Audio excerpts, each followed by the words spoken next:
দিতে পারবো ওইভাবে যদি আমি থাকি যে না ও আমার যেটা দিতে পারবো ওইভাবে আমি আশা করবো। আমি তো জানি যে ওর কি আছে না আছে, ও আমার কিভাবে দিতে পারবো ওইভাবে আমি করবো। এখন ও একটা জিনিস দিতে পারবো না, আমি আর ওর কাছে যেহেতু এটা বারবার আবদার করি, অবশ্যই সংসারের ঝগড়া বাঁধবো। এইটুকু আমি চাই না যে আমি ওর সাথে এরকম করি। আমি ও আমাকে যেভাবে রাখবো যেভাবে করবো আমি ওইভাবে থাকবো। চাহিদার তো একটি বিষয় থাকে, প্রত্যেকটা মেয়ের একটা চাহিদা থাকে।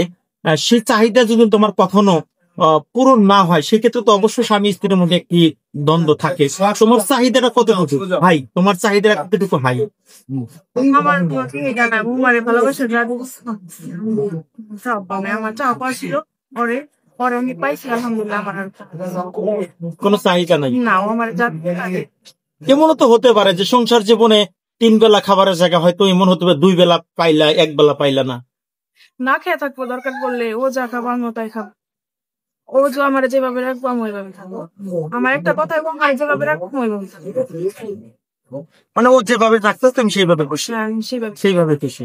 কারণ ও খুশি থাকলে আমি খুশি। আমার আমার মূল টার্গেট ও খুশি থাকলে আমি খুশি। শেষ প্রশ্ন, আজকের শুভ একটি বিবাহে বন্ধনে বসে তোমার বাবা মার উদ্দেশ্যে তুমি কি বলতে চাও? তাদের উদ্দেশ্যে আমার একটা কথাই বললাম, তারা যেন আমাদের দূরে থেকে দোয়া করে। আর আমি জানি সুখী হতে পারি। তাদের মনে হয়তো কষ্ট দিচ্ছি, এর জন্য আমি তাদের কাছে মাপ চাইতেছি। আর হলো তারা, তাদের উদ্দেশ্যে আর আমার কিছু বলেন। ভুলে গেছেন? হ্যাঁ, সব ভুলে গেছেন। লামিসা, তোমার শ্বশুর সব দুঃখ ভুলে গেছে তোমাকে পেয়ে, তোমার অনুভূতিটা কি, কেমন? আমার অনুভূতি আমি আমি যে আগে অনেক কষ্ট গুলো করছি, আমিও তাদের সবাইকে পাই, আমি সব আগের কষ্ট ভুলে গেছি। এখন আমার কষ্ট মনে গেছে, আমার অনেক খুশি লাগতেছে। খুশি লাগতেছে সেটা আমি বলে বুঝাইতে পারবো না। সোহাগ, তোমার কাছে একটু জানতে চাচ্ছি, বাবা মাকে পেলা, সবচেয়ে যে ভালোবাসার মানুষটির জন্য এতদিন তুমি লড়াই করলা, তাকে তুমি আজকে পেলা, কেমন? অনেক খুশি লাগতেছে, অনেক আনন্দ লাগতেছি। দিল থেকে খারাপ পাইছি, একটা আনন্দ। তার সাথে সাথে প্রিয় মানুষটারে পাইছি, আনন্দ। তাই মিলে আলহামদুলিল্লাহ। আমরা তো কোনোদিন শুনবো না যে তোমার তারা লামিসা কখনো কষ্ট পাইছে। না, এটা কখনো শুনিনি। মানে আমি যতদিন বেঁচে আছি, হ্যাঁ, আমার শরীরে যতদিন রক্ত আছে, এটা আপনাদের কোনোদিন শুনবেন না, আমার কোনোদিন করতে না। আমরা সেটাই দেখতে চাচ্ছি। কাকি, আপনার কাছে একটু জানতে চাচ্ছি, ছেলেকে পেলেন অনেক যুদ্ধের পরে, ছেলের বউকে পেলেন, কেমন লাগতেছে আজকে পেয়ে? খুব খুশি লাগতেছে। যে আশায় আসছিলাম আমার সেই আশা আজকে পূর্ণ করছে। আমার তো নালা খুব আনন্দ লাগতেছে।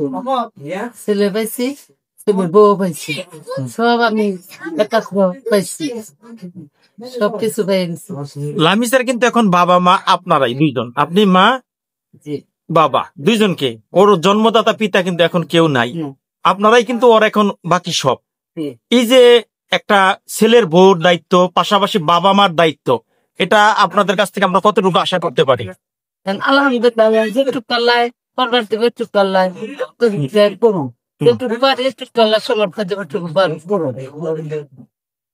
একটু করুন। লামিসা, তোমার কাছে আবার একটু জানতে চাচ্ছি, জীবন সংসারে অনেক সময় সংগ্রাম আছে। কারণ যে সংসারে তুমি যাচ্ছ সেই সংসারের অভাবই একটি সংসার, যে সংসারে না ভালো খাবার পাবা, যে সংসারে না তুমি ভালো পরিবেশ পাবা। যদিও বাবার সংসারে কেমন ছিল আমরা জানি না, যেখানে যাচ্ছ যতটুকু তুমি পাবা ততটুকুর মধ্যে তুমি খুশি কিনা?